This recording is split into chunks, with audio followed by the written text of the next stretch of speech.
Hi, everybody. Welcome back to Patriots History. I'm the co-author of Patriots History of the United States with Michael Allen. And I pretty much finished the update. That's the good news. I sent it out to an editor who agreed to look it over for me, since I don't have the editors at Sentinel to do this. And but the bad news is I don't think I'm going to put it out this summer. It's a little late. Everybody started their schooling. They'd have to change everything up in the spring. So I'm going to release this probably first thing around next April, I'm thinking. That way you can all incorporate it into your next year's curricula. And I think it'll just be smoother that way. I don't want people to think they have to squeeze in an extra chapter, because there's a lot of more stuff in there that you're going to want to think about. And since I don't have curricula guides to go with it, you're probably going to need to spend some time reading it and looking it over. I may read it as I've done all the other chapters, but I doubt that we'll be through the book to that part by next May. Maybe we will, but I doubt it. All right, so remember a couple things. First of all, I'm working from the 15th anniversary edition right now. The headers should match up. The page numbers probably won't. If you have an earlier version, no big deal. Headers, for the most part, are the same. I think we changed one. If you're back before the 2010s, your edition might be kind of old. It's time for a new edition of Patriots History. Get the 15th anniversary edition. Second, you'll notice here, oops, that's high. You'll notice here my Wild World of Politics is now up. Take a look at that. On the insider side, if you're into politics, you want to hear my commentary on politics every Monday, Wednesday, Friday, about a 10 to 20 minute commentary, sort of, oh, Harvey, that kind of thing. Be an insider. It's same as the VIP for history. It's $69 a year, $6 a month. Great stuff. Ongoing lesson programs you don't get on the VIP for history. For example, globalism, its rise and decline is going to be a Wild World of Politics only series. We've already got 5 episodes up. I think Churchill integrity is going up on both sides, but there are going to be many exclusives over on Wild World of Politics, including a special offer on my autobiography. So you want to check that out. Lastly, with the Wild World of History, we are turning this into a movie. I know you've heard about this. Watch the trailer if you haven't seen it yet. Great trailer. Buy me a copy.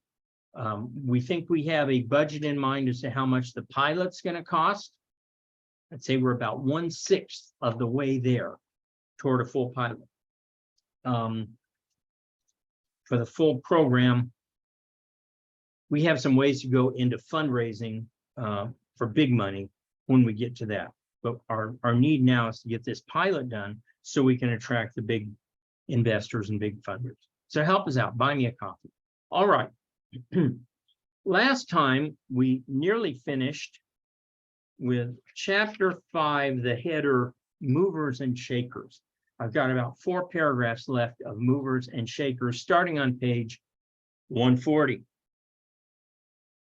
Predictably, Adams failed in the arena of elective politics. His moderate revolutionary views and distrust of direct democracy, combined with his ability to make others despise him, ensured his lack of a political base. Thanks to his own failings and Republican propaganda, the public wrongly came to perceive Adams as an elitist and a monarchist, and in Adams's terminology, the phrase executive and monarch were almost interchangeable. But to portray him as antithetical to revolutionary principles is unwarranted and bizarre. When Washington subtly maneuvered, Adams stubbornly charged. He had much, perhaps too much, in common with Alexander Hamilton, almost guaranteeing the two would be at odds sooner or later. Ultimately, Adams's great legacy, including his Revolutionary Era record, his dealings with foreign powers, and his judicial appointments, overshadowed his personal vindictiveness and inflexibility. The last of these founder giants, James Madison, arguably the most brilliant thinker of the revolutionary generation, soon put his talents to work against his fellow Federalists, Washington and Hamilton.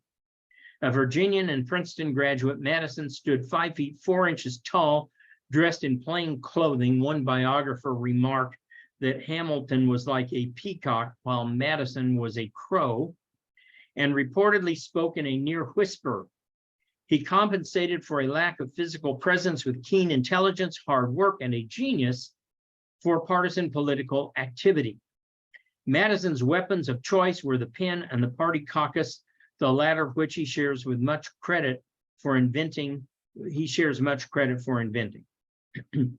Into his endeavors, he poured the fervent ideology of a Whig who believed the strands from both national and state governments could be woven into a fabric of freedom. Throughout the course of his intellectual development, Madison veered back and forth between the poles of national versus state authority.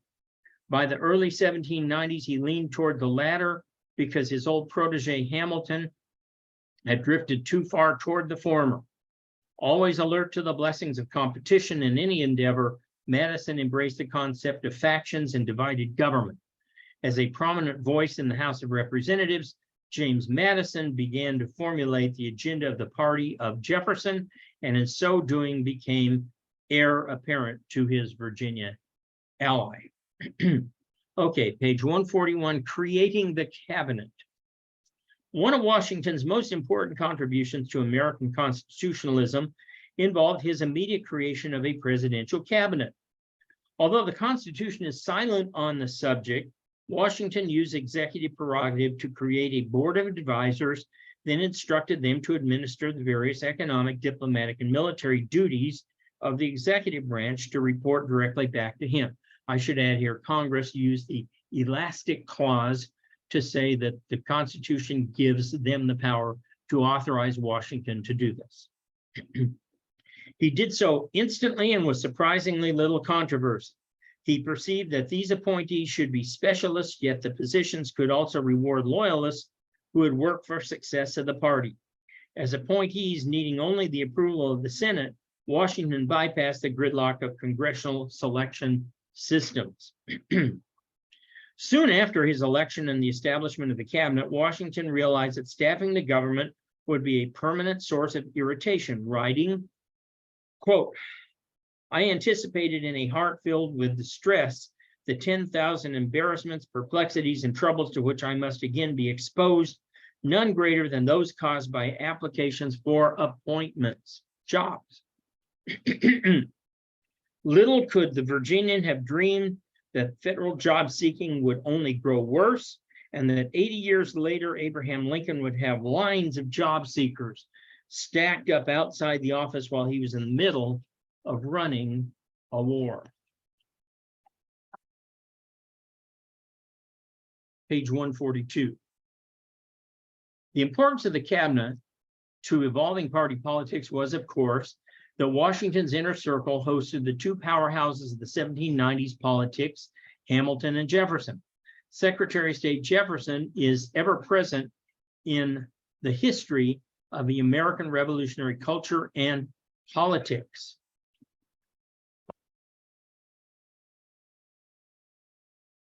I just wanted to check something to make sure that in the updates and the new material, I wasn't leaving something out here, and I'm not. A tall, slender, red-headed Virginian, Jefferson was the son of a modest Virginia planter. Young Jefferson, a student at William and Mary College, developed a voracious appetite for learning and culture in myriad forms. In his notes on the state of Virginia, for example, he wrote ably about mound builder culture, Native American languages, meteorology, biology, geology, and of course, history and political science. He spoke French fluently, taught himself Spanish, learned architecture from books, and went on to design and build his own elaborate Monticello home, and practiced his violin for at least an hour each day. Everything he touched reflected his wide and extraordinary tastes. For example, military expedition that he ordered to explore Louisiana Territory received their instructions for scientific endeavors from the then President Jefferson, and he worked with his nemesis Hamilton to devise one of the most common sense coinage systems in the entire world based on tens and hundreds, an approach that Jefferson naturally tried to apply to land distribution systems. Widowed in the 1780s, Jefferson promised his wife on her deathbed he would never remarry. He later apparently pursued a decades-long love affair with one of the slaves, Sally Hemings, with a historical debate still raging over whether this union resulted in the birth of at least one son, a son named Hemings. Now, I'm not going to go to the end note, but basically you have DNA that shows that A. Jefferson was the father of Hemings. Problem is, Jefferson's brother was there at the same time. And so we can't say for sure it was Thomas Jefferson. I know many of the liberals want to say that right off the bat. Can't do it. The evidence isn't complete. Let me also note that I think, if I read this correctly, Jefferson learned Spanish so that he could read Don Quixote in its original tongue. And he read portions of the Quran on many occasions. Jefferson's political career soared. After authoring the Declaration of Independence, he followed Patrick Henry as Virginia's wartime governor, although in that capacity he was merely adequate. Unlike Washington or Hamilton, Jefferson never served in the Continental Army, never saw combat, indeed fled when the British armies approached Monticello. The flight haunted him, and he spent years defending himself against charges of cowardice. Worse, he failed to learn many of the lessons of the war, particularly the importance of maintaining a trained army. After the war, as American ambassador to France, he developed a pronounced taste for French food, wine, and radical French politics. Back home in the 1790s, he claimed to detest partisan politics. At every time, he was embracing some of its most subtle and important forms. The anonymous political editorial, the private dinner party, and personal lobbying.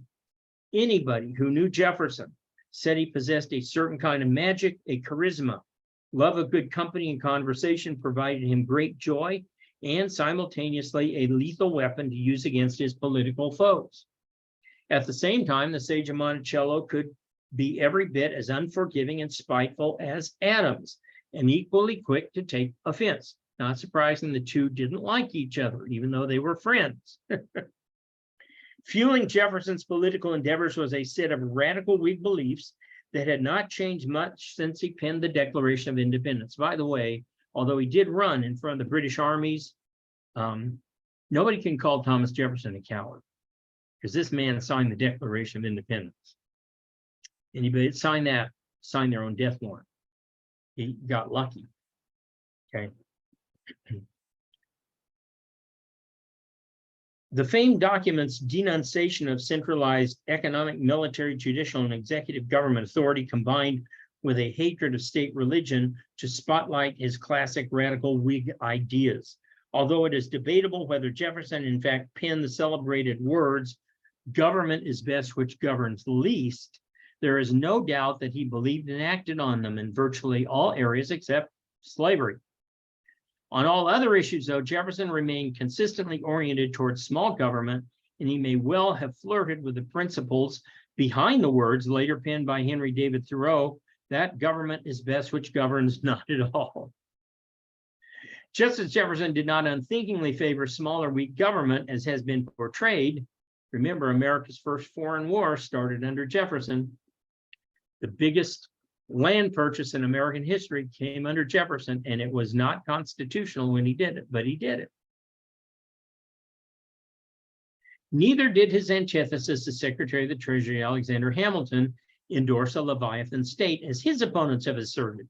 Hamilton was Washington's brilliant aide-de-camp during the war and the nation's most noted nationalist economic thinker. His origins were humble. Born out of wedlock in the British West Indies and suffering through traumatic childhood in which all those close to him, except his brother, died, committed suicide, went bankrupt, or abandoned him, Hamilton was saved from a life of obscurity when a wealthy friend recognized his talents and sent him to study at New York City's King College, now Columbia University. He rose in Patriot ranks to stand as Washington's chief military and later political advisor. He personally commanded one of the assaults on the redoubts at Yorktown. In the early, I need to check that. I think in our revisions, I could not find that, but I'll check that. In the early 1780s, Hamilton became a disciple of Robert Morris's program to grant Confederation national taxing and banking powers. A moderate Whig, Hamilton was neither a mercantilist nor a follower of the free market ideas of Adam Smith, but sort of a fusion of the two, and so suspicious of government that he thought the only way to ensure it did not spin out of control was to tie it to the wealthy. It's really important to understand, as we'll get into next time, that Hamilton's economic ideas weren't because he wanted debt. That's absolutely false. People like Thomas D. Lorenzo are off their rocker. Hamilton did not like debt. What he wanted was a nation that was credit worthy. And to be worthy of credit, you have to first pay off a debt. So there's a record of you paying off your debt. You know, if you have teenagers, you trust them with a credit card that has a lower balance, right?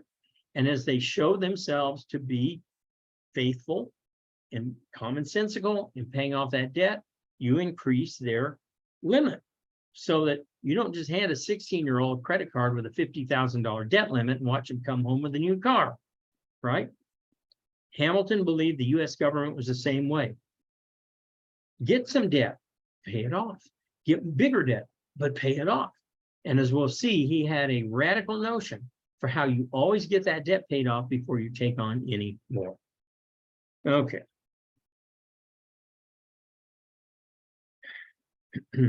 Like Adams, Hamilton was not a popular man. His illegitimate birth and humble origins always loomed in his personal and professional background, building within him a combative edge to his demeanor early in life. Hamilton's unpopularity prohibited him from becoming president, sentencing him to forever be a power behind the throne. But as Treasury Secretary, Hamilton hit the ground running, proposing a bold economic program based on a permanent national debt, internal and external taxation, a national bank, and federal subsidies to manufacturers. Again, though, that permanent debt wasn't one debt that grew. It was a debt that you permanently kept paying off. So you had stellar credit using other people's money. Brilliant. Naturally, Jefferson opposed Hamilton's ways. Whether agreeing or not with his solution, few could doubt that his reports constituted masterful assessments of the nation's economic condition, and Madison slowly drifted into the Jefferson camp, setting the stage for the dramatic political debate that came to characterize Washington's administration. So I think that's a pretty good place for us to stop. Next time we'll pick up with Hamilton's 3 reports, a very important section. And in the meantime, make sure that you're checking out the VIP. Well, I always forget which side these are on. The VIP on the history side. You can get all of my Wild Wednesday webcasts. There's 50 of these things, each one on a different history topic that I researched and developed. And you can get all 50 of them or more by being a VIP member. You also get 6 ongoing lesson programs, including the brand new one, Integrity, starting out with Churchill, but I'll be adding people as we go. People like Mary Kay Ash and Walt Disney, many others. So you'll want to check that out. But if you like politics, check out the Wild World of Politics and my Insider there. Those are some of the same lesson series, some different, including the new Globalism, Rise and Decline of Globalism. So, you know, it's kind of like a Disney amusement park. Disneyland has some of the same rides that Florida Disney has. It also has different ones. And Florida Disney has different rides than California has. So there's different stuff in each one. Also remember, we need your help in turning Patriot's history into a feature film. Watch the trailer, help me out. I'll see you back here Wednesday.